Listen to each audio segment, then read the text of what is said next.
Hey guys, Tim here. Welcome back to Montana. I'm in the Silverado, and have you ever had one of these messages?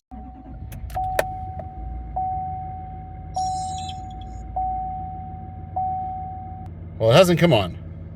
Well, that figures, but I've got the infamous low coolant light, despite my coolant looking like this.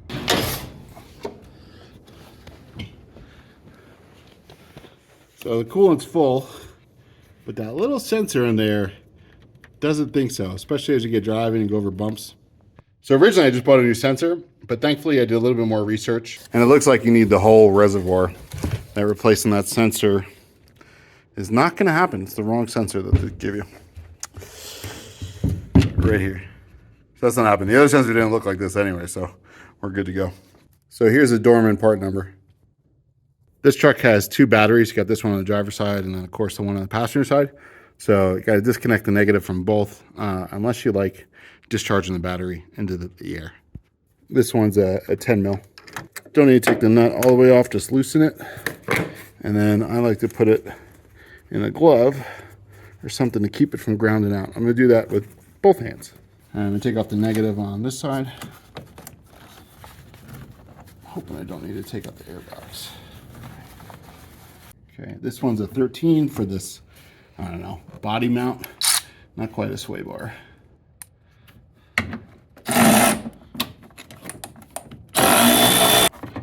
Trim is another bolt.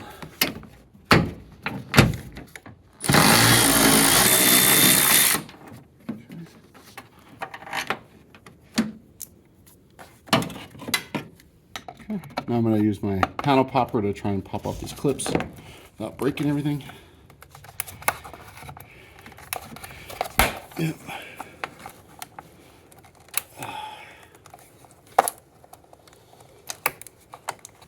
There we go. Yep. So just pop this cover off. Just going to take the positive off of here. I think I got to take this one off too to get it to come off. The battery. Oh, it's 10. Right. These are all number 2, 3, 5, so I'm just going to take them off. I got these off. I got the nuts back on so I don't lose them. Try and get these connectors out.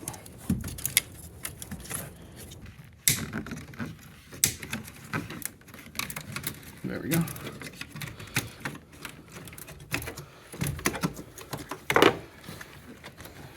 Tell me I'm not forgetting something here. It's coming.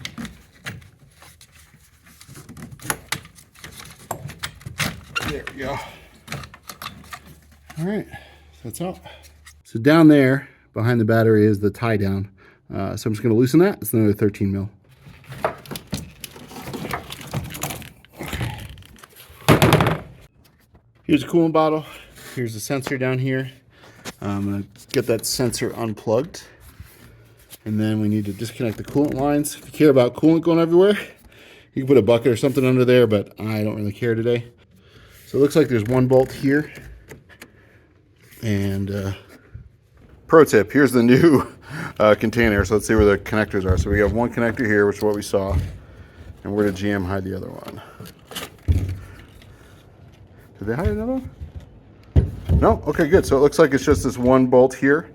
And then on the bottom, it has these little tabs that pull through like a keyhole on the frame. All right, let's get this clip and hopefully not break it. Sorry if my hand's in the way. Yep, oh, that was easy. Get it out of the way. Take off these hose clamps. I'm really surprised if we get a little leakage here.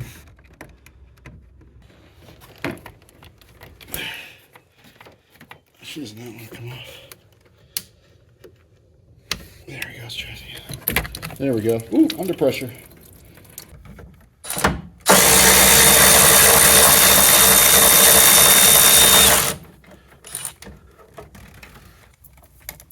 Pressure or the money. There we go.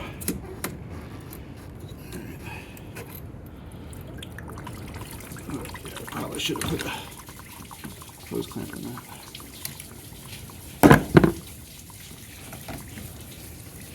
Well, that's the benefit of having a dirt floor. Slide it forward. we're still leaking here, but you always want to compare the parts, and looking pretty good to me. Sensor, same place, same shape, same stuff. This was loose, so I just tightened this up. It's dirty in here. I want to clean out some of this mud and gunk. Let's get the new tank in. So again, it's just got the keyhole slot down there. We're just going to put them in and slide it back.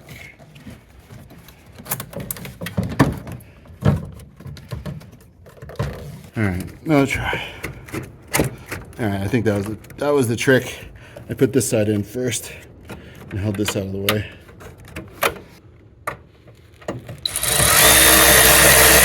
Okay, don't need to kill it. Don't want to crack the plastic. You just keep recording your bunch too. Okay.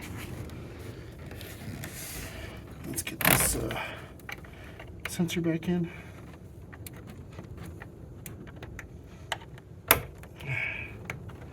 Where that's wet. Oh, it's dry.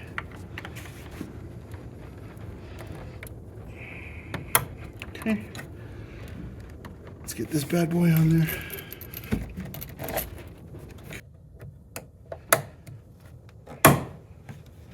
There we go. Now let's get this guy back up here.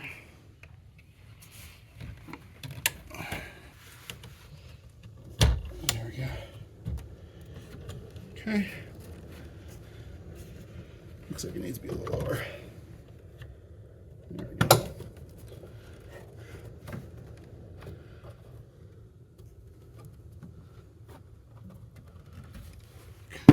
Just gonna double check this. We don't want this to leak later. All right. So down there, I've got the battery back in. Down there you can see I've got the hose routed towards that little hole. I didn't want it hanging off the battery box and too close to heat, so I just aimed it down there. This clip has to clip on the battery, and this one's over here. Is really easy to get this too far over, so make sure that's on there. And also now's a good time to clean your battery terminals. If you haven't, mine are clean. I redid all this last year. You can just get one of these little battery terminal cleaners, stick it on there, grind off any corrosion, and you're good to go. Okay, you can see me? Mm-hmm. All right, so this is the best coolant I could buy. Nope, it's just what I had. But it's for GM vehicles, ready, you know, it's coolant. Go get your coolant, make sure it's right. Hopefully it's enough to fill in here. If not, we didn't really lose much. So this one always confusing me because it's lefty loosey, righty tighty, or whatever. Whatever's backwards thread, reverse thread. So I'm gonna fill up this overflow tank. And then I don't know if we have to burp it here. So I don't know what order it fills up the tank, but there's different compartments. If you can see, like this one's full, these aren't. Let's go inside the truck and see what we have to reset after having all those batteries out. So you don't need to do this, but I'm gonna hook up the computer, see if there's any lingering codes and clear them out. Because the message is intermittent and it doesn't throw a check engine light, it just throws a status light. All right, so I'm just gonna scan for some codes here. It'll take a minute. Oh, that works. So I scanned the codes, a bunch of stuff from disconnecting the battery and then parking sensors, which I knew. So I'm going to turn the truck on and we'll pull it outside so we don't breathe in the exhaust and see if we can get that coolant up to the right level.